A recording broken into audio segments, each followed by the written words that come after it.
السلام عليكم ورحمة الله وبركاته. ازيكم عاملين ايه؟ يا رب تكونوا بخير. تالت فيديو لحلويات العيد. عملت معاكم المعمول وعملنا الكحك مع بعض، وان شاء الله النهاردة هعمل البيتي فور. بيتي فور طريقته مفيش ابسط ولا اسهل، وعايزة اقول لكم طعمه بجد يجنن. ان شاء الله الطريقة دي هتعتمديها لانها بالفعل ناجحة من اول مرة. حتى لو كنتي اول مرة تجربي حاجة زي كده، دايما البيتي فور بيكون حساس شوية، الناس كده بتخاف منه، بس بجد من اسهل بجد الحلويات بتاعة العيد ومن اطعمها الحقيقة. هنتكلم كلام كمان عن التسوية وازاي نوحد اللون، وهتكلم كمان عن درجة حرارة الفرن ازاي اظبطها علشان يطلع معايا اللون موحد بالشكل ده.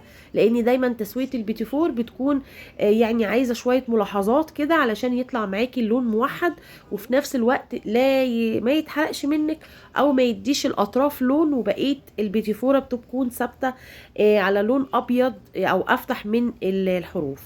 تمام، يلا بقى بينا نشوف المكونات بتاعتي اللي انا هشتغل بيها. اول حاجه انا هشتغل هنا كيلو الا ربع من الزبده النيوزيلندي، انا شغاله نيوزيلندي. طيب بديل النيوزيلندي ايه؟ عندك فيرن، عندك كريستال، عندك جنه. في حاجات كتيره يمكن اكون مش عارفاها.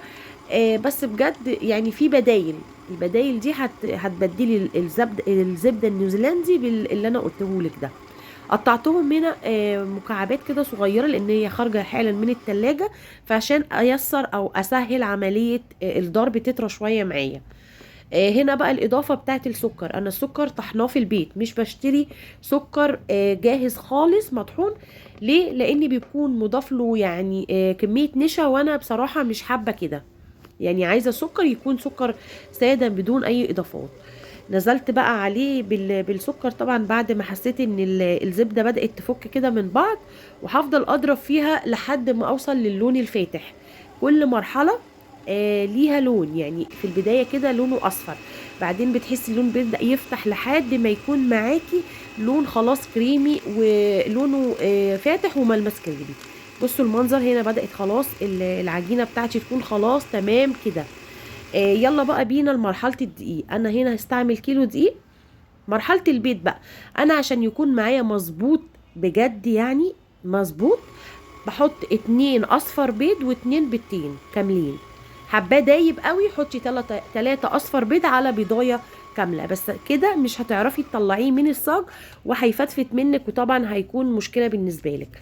هنا بقى ببدا حطيت بيضه بيضه بس عشان جريت المقطع، وبنزل الجوانب. لو انت طبعا شغاله بالمضرب الكهرباء هتشتغلي بنفس الشكل كده، هتضربي تنزلي بيضايه واحده كده كل بيضه لوحدها، طبعا باضافه الفانيليا. انا هنا ضايفه فانيليا خام اللي هي بدون اي سكر، مش اللي هي في الكياس، لا اللي هي بتتباع في علب صغننه كده، ودي بتكون فانيليا خام يعني. تمام. كل دقيقه كده بوقف العجان وبنزل الجوانب دي كلها علشان يكون كل الخليط اتجانس مع بعض، بيض مع الزبده مع السكر بالشكل اللي انتوا شايفينه قدامكم ده. المرحله الجايه بقى هتكون ان انا هفضي العجان، لان انا كده خلاص هستبعد العجان بتاعي مش عايزاه. هفضيه في بولة تانية وهبدأ انزل بالدقيق. انا الدقيق هنا نخلته. مفيش بيكنج باودر يا جماعة في البيتي فور، مفيش ولا حتى ذرة. هتحطي بيكنج باودر هيغير لك الرسمة خالص وهيفرش معاكي. انا هنا بعتمد المادة الرافعة عن البيض، هو البيض في الوصفة مادة رافعة. تمام، وانتوا عارفين في نسبة زبدة كتير يعني، فاكيد هيزيد شوية عن الحجم اللي احنا قطعناه فيه. وده طبعا بان لكم في بداية خالص الفيديو لما صورت لكم نهاية البيتي فور. تمام، انا هنا بعمل ايه؟ انا بلم بالاصابع كده مش بعجن. تمام، انا بخلي الدقيق كله يختفي. هنا بقى خلاص خلصت الكمية وشلت معلقتين من الدقيق. شلت معلقتين من الدقيق وهبدلهم بمعلقتين من الكاكاو الخام، وهرجع تاني الجزئيه اللي هي الساده دي هضيف لها معلقتين الدقيق اللي انا ضفتها، بس بعد ما اقسم العجين واخد الجزئيه اللي انا عايزاها في الشوكولاته. تمام كده، انا شلت الجزئيه دي خلاص كده، ويلا بينا على الكاكاو. انا عندي هنا كاكاو دارك الغامقه خالص، ضفت لها نص معلقه صغيره من الزيت علشان احرك الكاكاو اللي انا نخلاه، ما جبتش من العلبه كده وحطيته على طول. تمام. هنا المعلقتين اللي انا شلتهم في البدايه حطيتهم طبعا في الجزء الابيض، وجبت طبعا الكاكاو اللي انا خففتها، مش خففتها، انا دوبتها في نص معلقه كده من الزيت علشان تكون معايا سهله ما تخرصش معايا في العجين. تمام. انا بلف لفه كده وكده خلاص خلصت العجين بتاعي، وبيبقى بالشكل ده.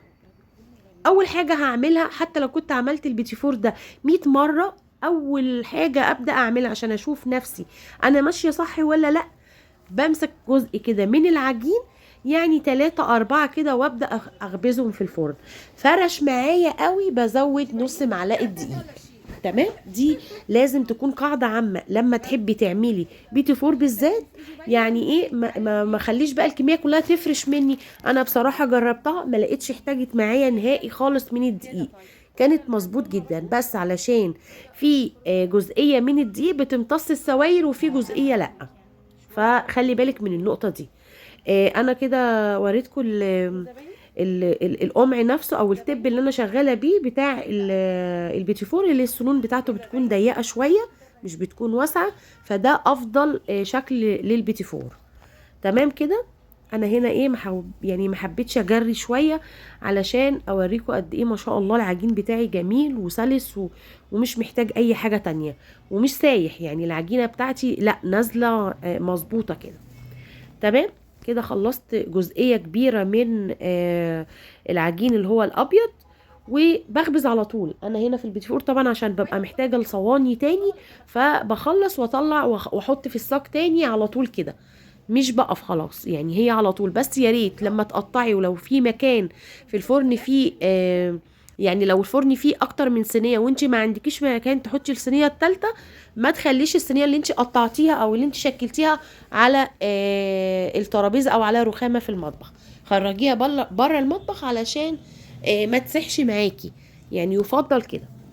فهنا بقى قطعت الجزئيه كلها اللي انا قلت عليها. وعايزه اقول حاجه كمان، درجه الحراره بتاعه البيتي فور بتكون هاديه ما بتكونش عاليه، يعني هتصبري عليه هتاخدي لون وهتاخدي بجد تسويه حلوه كويسه يعني.